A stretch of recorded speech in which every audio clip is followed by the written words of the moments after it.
Hey everybody, welcome back once again to the Fairweather Rugby Fan Triple X channel. I am your host, Daryl Keith Hendon.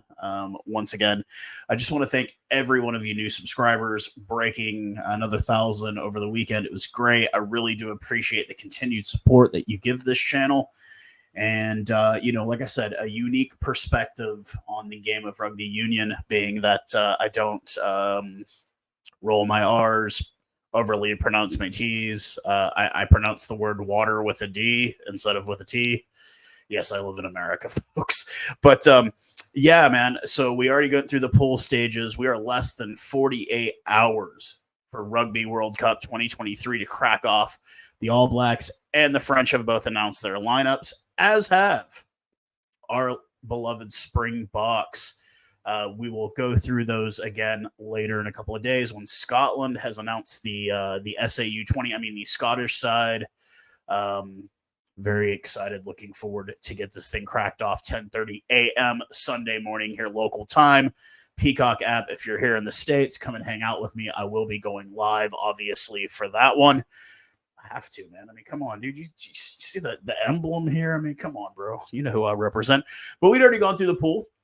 In case you wanted me to get a refresher on that, my pool results as were followed. Pool A, I have New Zealand topping the pool with France coming in second. Pool B, I have the Mighty Springboks over Ireland in second. Pool C, I've gone with Fiji and Wales. And Pool D, I have gone with Argentina topping the pool with England coming in second. So if you aren't familiar with the way the playoffs or the quarterfinal works, it'll be the A and B will be 2 games, and C and D will be 2 games. So the first game, game number 1, I have Fiji matching up against England. Well, we saw Fiji historically tear apart those Palms just a couple of weeks ago. And do I think they do it again? Yeah, I do. So I have Fiji winning quarterfinal number 1. Quarterfinal number 2 will feature the Mighty Springboks versus the host nation France, who is now down 4 players. Of course, you already know I've got the Mighty Springbok advancing over France. Quarterfinal number 3 will feature Los Pumas de Argentina, coached by Michael Chica, against Warren Gatlin and Wales, who will barely get through, in my opinion. And I do have Argentina beating Wales. And the fourth and final pool game will be our fourth and final quarterfinal game will feature the All Blacks of New Zealand versus the Irish. And that will be a proper send-off for Fozzie the Clown. I'm really hoping my Kiwi followers don't forget what a bad coach he was and how he took a fairly well-running machine and drove it into a 5th ranking. Losing a home series against Ireland. Ireland is 5-2 against the All Blacks in the last 7. They will be 6-2 over 8. I do believe Ireland wins, and it is a pretty strong victory for the Irish. So moving on to the semifinal. Semifinal number 1 will feature Fiji versus South Africa. There's not a chance in the world. Congratulations to Fiji, the first Pacific Island team to make it past the quarterfinal. It is a historic thing for that program, and it is a country that is very, very proud and has a very proud and strong rugby tradition. And, we even have it here in the States. Big Mike, that plays for the Jackals here, a proud Fijian. The second semifinal game will feature Argentina versus Ireland, and, I think Ireland wins with relative ease as well.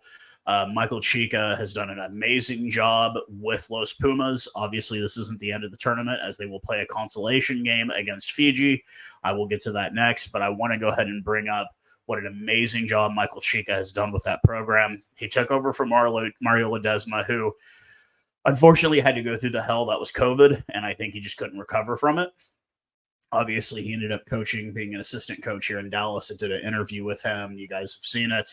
Absolutely great man, very proud rugby player, and took those Pumas to their first semifinal back in 2011. He was on that squad, and Michael Chica.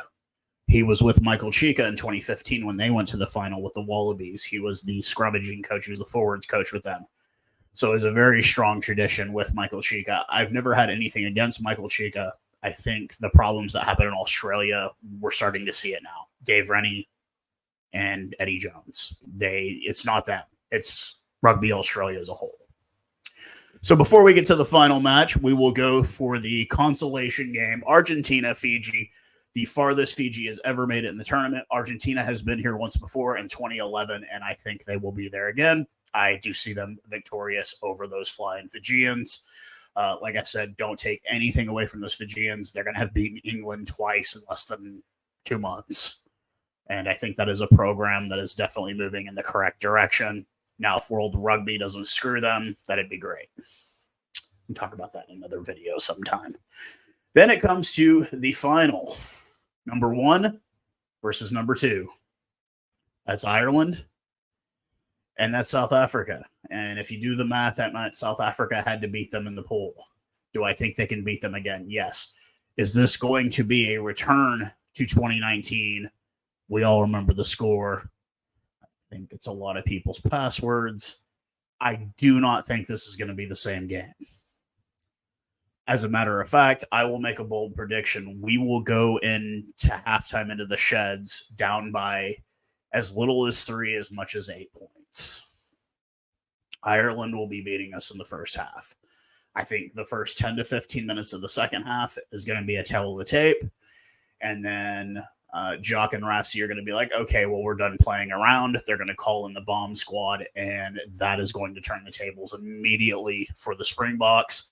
I predict a final score of 21-16 Springbok victory. That's what I predict. I think the pool game will be about the same, but I think the final is going to be a very serious, very tough game. This will be Sia Khaleesi's second trip. This will be Malcolm Marks, Dwayne Vermeulen. We have so many guys on our squad that this is their second trip to a World Cup final, and nobody on Ireland's ever been to one. And I think that does make a difference. The pressure, the lights, the crowd, we know what to expect of Springboks. Ireland has never made it past a quarterfinal. Now, this is no shake at Ireland. You've never made it past a quarterfinal, and I believe you will make the final this year. That's just the way I see it. I don't really... I know this kind of leaves out some guys. You're like, Australia. Yeah, I don't think Australia makes it out of the pool, to be completely honest with you. I think Australia is more concerned within 4 years when they're hosting. That's what they're building towards. The youth that Eddie Jones has put on this roster, they're building for 4 years from now. They're not building for right now. You leave Quade Santini Cooper, who, I get it, he probably couldn't even get a visa. I mean, he's an international terrorist. I mean, I wouldn't let him in my country either. That's a joke, fellas. But leaving somebody like Michael Hooper back in Australia, that right there told me everything I needed to know. This is a team building for 4 years from now. This team doesn't care about this World Cup. But like I said, it's going to be a World Cup of a lot of firsts. We're going to see a Pacific Island team make it past the quarterfinal, and we are going to see Ireland make it past the quarterfinal and make it to the final. And that's my prediction in a nutshell. I think that the reason I am picking the Springboks, and you can be like, oh, well, yeah, you're just a Springbok fan. That's everything about your channel, is that I see that we have the depth that we need to go the distance. Not saying Ireland doesn't have it. Johnny Sexton is a proper fly half. I would take Johnny Sexton in a heartbeat. That guy is a proper fly half. But I think our depth at forward is just going to be too much for teams to overcome. We've got 5 men that are very capable to play lock. Yeah. We've got Eben, RG, Sean Klein, Marvin Ori, Franco Mustard. We've got very, very capable. These guys, Marvin Ori, not so much, but I think all these guys would be world class. We've got a front row anchored by, I think by the end of this World Cup, will be our best forward ever to wear the green and gold, at least not a lock, but our best hooker in Malcolm Marks. I think he's beaten Skalkberger for the most tries scored by a forward. I think he's just going to continue to add to that total during this World Cup.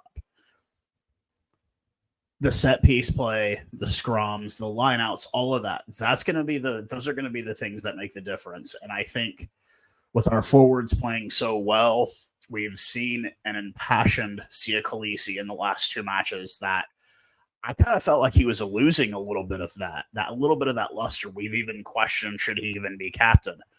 There has been absolutely no question the last two games he's played. That gentleman, that man, he carries these guys on his shoulder. You see how much better these guys play when he's on the pitch. You see how much passion that man sings when it comes to the national anthem.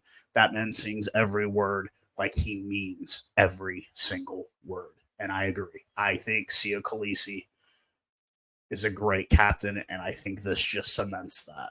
When we lift up the Webb Ellis Cup for the second time with him, that cements Sia Khaleesi as one of the all-time greats.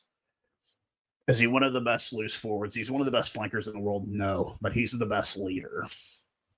And I think with guys like Kanan Moody, guys like Kurtley Orenza, Manny Lebach, Esterhuizen, Creel was unreal versus Wales. We have got everybody clicking at the right. Damien Valemza at 15 was amazing. Willie LaRue has been amazing. Everybody is clicking at the right time. We were questioning this 6 weeks ago, whether we were making positive momentum going into this. After the loss to the All Blacks, we were all questioning it. Are we moving in the right direction? And that was answered really quickly with decisive victories over Wales and the All Blacks. We are moving we have the momentum on our side. And I think that these boys are going to carry us to the end. They're going to carry us to the promised land, and we're going to taste that glory one more time, back to back, first team to win 4 World Cups. And that'll be that. This is going to be an absolutely amazing tournament, especially with what happens in the elimination rounds. Like I said, I'm picking Fiji to make the semifinal. I'm picking Ireland to make the final. These are two teams that have never been past the quarterfinal. Correct me if I'm wrong. I know Ireland has Fiji. I don't think they have either. I think they set the benchmark. Them and Samoa have both been to the quarters. They've never been farther than that. This is an opportunity for us to have great success, and I think we're going to grab it by both hands, and we're going to carry it all the way to the top. So let me know what you think in the comments. If you think I'm dumb, if you think I'm idiotic, cool. If you think I make pretty decent picks, let me know, man. That's like I said, that's how I gauge my videos, is the comment section. Got to give another big shout out to Rugby Mal up in Pretoria. That guy is making moves. You're going to be seeing a lot from him coming soon. My counterpart, Pierre Fissler in East Rand, Binge Republic, that guy is trying to make some moves. Obviously, we have a podcast. I believe we have settled on the title. I think it's going to be the Now, Just Now podcast. Any of my Safa friends will definitely know what all that means. And we're going to continue doing that. We'll record an episode this weekend. But until then, I will talk to you guys when the Scottish release their lineup. And let's enjoy this World Cup, guys. Let's enjoy this World Cup. Cheers, guys.